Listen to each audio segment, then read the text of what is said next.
হাজারো শহীদের আত্মত্যাগ এবং ছাত্র জনতার গণঅভ্যুত্থানের মধ্য দিয়ে অর্জিত নতুন গণতান্ত্রিক বাংলাদেশের ইতিহাসে জুলাই একটি অনন্য অধ্যায়।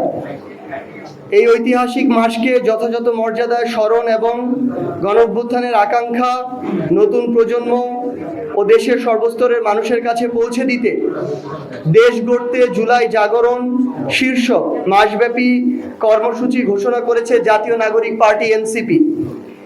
এর অংশ হিসেবে জাতীয় নাগরিক পার্টি এনসিপি দেশ জুড়ে ৬৪ জেলার ১০০টি উপজেলা ও পৌরসভায় গণভোট বাস্তবায়ন, কর্মসংস্থান ও সীমান্ত সুরক্ষার দাবিতে জুলাই পদযাত্রা ২০২৬ আয়োজন করতে যাচ্ছে, যা আগামী ৬ জুলাই থেকে শুরু হবে।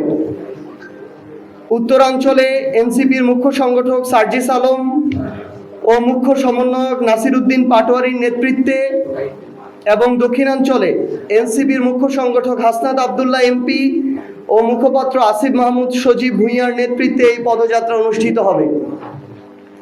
জাতীয় নাগরিক পার্টি এনসিপি বিশ্বাস করে জুলাই শুধু একটি মাস নয়, বরং এটি আত্মত্যাগ, গণ আকাঙ্ক্ষা, গণতন্ত্র, ন্যায় বিচার এবং নতুন বাংলাদেশ বিনির্মাণের প্রতীক। তাই মাসব্যাপী এই কর্মসূচির মাধ্যমে সমাজের সকল শ্রেণী পেশার মানুষকে সম্পৃক্ত করে জুলাইয়ের আকাঙ্ক্ষা নতুন প্রজন্মের কাছে পৌঁছে দেওয়া, শহীদদের অবদান স্মরণ করা এবং দেশ গঠনের অঙ্গীকার আরও সুদৃঢ় করাই হবে এই আয়োজনের মূল লক্ষ্য।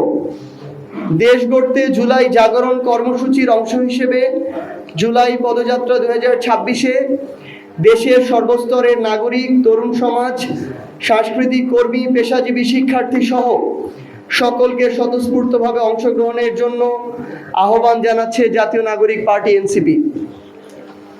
আমরা ইতিমধ্যে আপনারা জানেন যে প্রথম ধাপে স্থানীয় নির্বাচনের প্রস্তুতির একটি অংশ হিসেবে আমরা বাংলাদেশের ১০০টি যে উপজেলা এবং পৌরসভায় আমাদের প্রার্থী ঘোষণা করেছি। সেই ১০০টি উপজেলা এবং পৌরসভাতেই আমরা আমাদের এই জুলাই পদযাত্রা করছি, যা ৬৪ জেলাকেই টাচ করবে।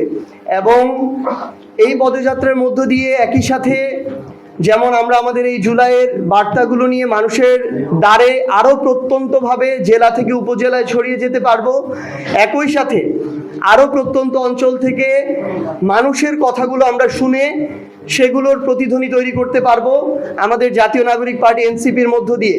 পাশাপাশি যেহেতু এনসিপি মাত্র অল্প কিছুদিন আগে আত্মপ্রকাশ হয় একটি রাজনৈতিক দল, এখনো ২ বছর পূরণ হয়নি, সেই জায়গা থেকে এর মধ্য দিয়ে আমরা ওই স্থানীয় পর্যায়ে যারা আমাদের প্রার্থী রয়েছেন তাদেরকে স্থানীয়ভাবে পরিচিত করে তোলা, সাংগঠনিক সক্ষমতা সেটি যাচাই করা এবং এই উপলক্ষে প্রোগ্রাম আয়োজনের মধ্য দিয়ে ওই উপজেলায় এনসিপির নতুন করে একটি অবস্থান তৈরি করা, এটিও আমাদের এই কর্মসূচিতে আমরা উপজাত হিসাবে পাবো বলে আমরা আশা করছি।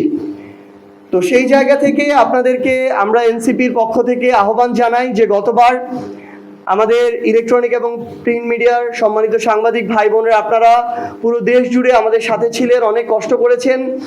আমরা আমাদের এই মূল প্রতিপাদ্য যেটি রয়েছে এটির পাশাপাশি আরও অন্যান্য বিষয় যেমন নিত্য প্রয়োজনীয় দ্রব্যমূল্যের ঊর্ধ্বগতি, আমরা মাঠ পর্যায়ে যখন দেখি সার থেকে শুরু করে কৃষকের প্রয়োজনীয় যে জিনিসপত্রগুলো, কীটনাশক, প্রত্যেকটির দাম সিন্ডিকেটের কারণে অনেক হারে বৃদ্ধি পাচ্ছে।